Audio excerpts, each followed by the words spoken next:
de la BCE. BCE, oui. Mais ils ne certifient pas qu'ils sont sincères et véritables aux règles IFRS. C'est-à-dire aux règles comptables ordinaires. Aux règles prudentielles, oui. Non, aux règles normales. Aux règles comptables normales. Donc, leur astuce, donc c'est un petit peu trop technique pour qu'on en parle ici.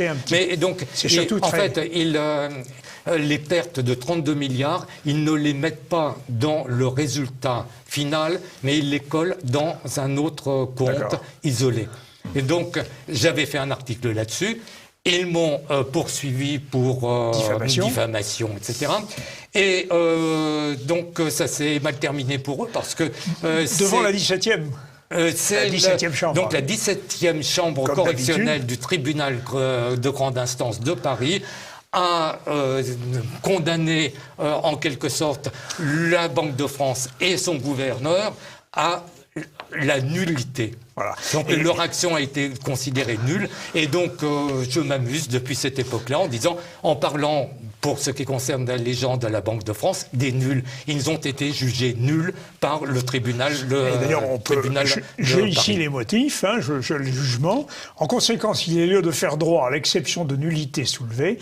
Le tribunal statuant publiquement en premier ressort et par jugement contradictoire à l'égard de Jean-Pierre Chevalier, prévenu de Christian Noyer de la Banque de France, partie civile, fait droit à l'exception de nullité soulevée en défense sur le fondement de l'article, etc., etc. Déclare nulle la citation directe délivrée le 30 avril contre Jean-Pierre Chevalier. Voilà. Donc, bravo. J'ai raison et eux sont nuls. Donc, je m'amuse beaucoup depuis cette époque-là en parlant des nuls de la Banque de France parce qu'ils ne comprennent absolument rien. Alors, je veux parler tout à l'heure donc des agrégats monétaires M1. Rien que sur l'agrégat monétaire M1. Allez sur le site de la Banque de France. Il nous explique qu'il nous donne les chiffres de M1. Oui. Mais ils nous disent, attention, ce sont les chiffres sans les billets. Et je ne comprenais pas. Je leur ai écrit. Je leur ai envoyé un email. Je dis, mais pourquoi écrivez-vous? Alors, comme ils me connaissent, ils m'ont répondu très rapidement. Ils disent, vous savez, nous, on met en circulation des billets, mais c'est la BCE qui nous donne l'ordre. Oui. Nous, après, on ne sait pas ce que ça devient. Ça peut partir en Irlande, en Italie, en Allemagne ou ailleurs. On ne sait pas ce que c'est. Vous vous rendez compte? Donc, ils mettent en circulation des billets. La Banque de France, les nuls de la Banque de France, mettent en circulation des billets, des milliards d'euros. Ils ne savent pas ce que ça va faire. Ils ne savent pas où ça va. Sans contrôle. Sans contrôle. C'est tout le problème de la BCE, ça. C'est tout le problème des institutions européennes en général. C'est le problème de tous les Européens. On est actuellement, donc, la zone euro est victime de cette hypertrophie monétaire à cause des banquiers en question, à cause des dirigeants des banques centrales. Une monnaie, c'est la monnaie d'une nation, donc ça marchait très bien donc, pendant tout l'après-guerre jusqu'en 2000, jusqu'en 1999. Donc l'Italie, l'Espagne, qui étaient nettement plus pauvres qu'actuellement, évidemment, ont eu une période de prospérité considérable. La France aussi, avec les 30 glorieuses. Donc tous les pays avaient des taux de croissance très élevés, supérieurs à ceux des États-Unis, pendant toute la fin jusqu'aux années 75 à peu près. Et puis ça a continué encore après. Le taux de croissance était très important. Maintenant, donc, vous voyez ce qui se passe sur les derniers chiffres. Le PIB de la France a baissé de 0,3% en rythme annuel, donc d'une année sur l'autre.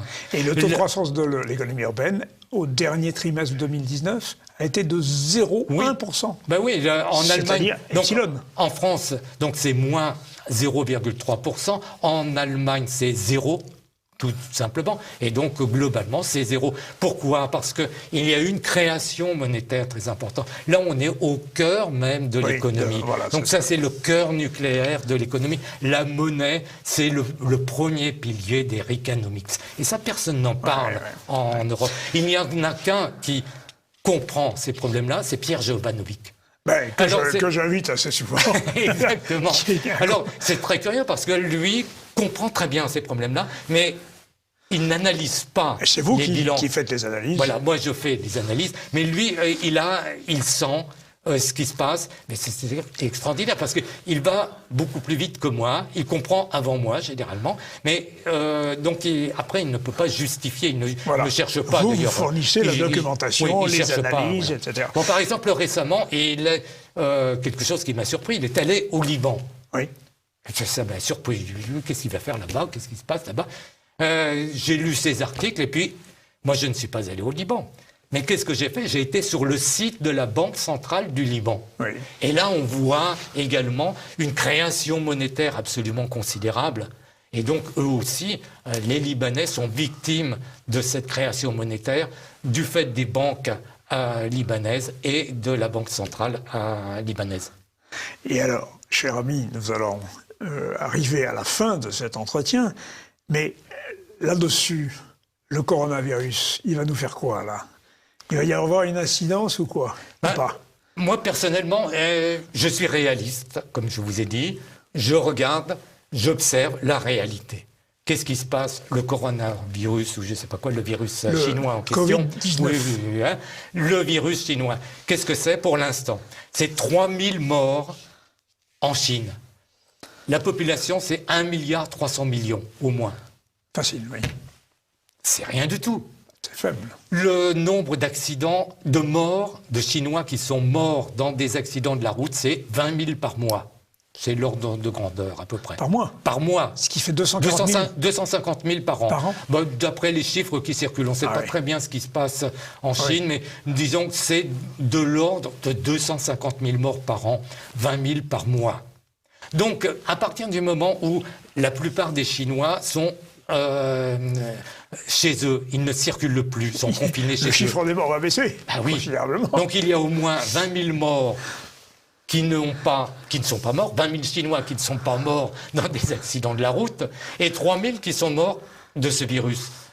Ouais. On est gagnants, ils sont gagnants. Je vais être un peu complotiste. Mais non, à qui profite le... Non, c'est moi qui le suis. À qui profite le crime, alors? Moi, personnellement, je pense que cette histoire de virus chinois, c'est exactement la même chose que le réchauffement climatique. C'est du pipeau total.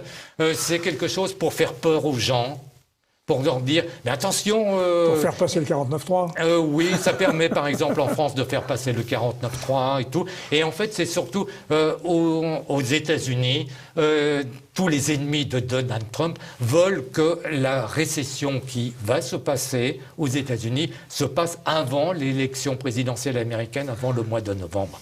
Et c'était cette récession qui devrait se produire aux États-Unis, parce que donc là on n'a pas le temps de rentrer dans les détails et tout, mais il y a un cycle qui se développe et obligatoirement il y aura une récession aux États-Unis dans les mois qui viennent. Et cette récession sera provoquée par un tsunami bancaire en Europe. Donc il va avoir des conséquences aux États-Unis. Et donc les démocrates et tous ceux qui sont contre Donald Trump, ils sont très nombreux. Et l'État profond américain. Donc ils veulent précipiter cette récession de façon à ce qu'elle se produise avant les élections présidentielles américaines du mois de novembre, parce que Donald Trump, pour l'instant, dit « Mais votez pour moi, regardez, l'Amérique se porte très bien, il y a très peu de chômeurs, il y a une croissance absolument considérable grâce à la politique que je mène et qui défend les intérêts de l'Amérique d'abord. » Eh bien voilà, cher Jean-Pierre Chevalier, vous nous avez éclairé sur les banques et les banksters.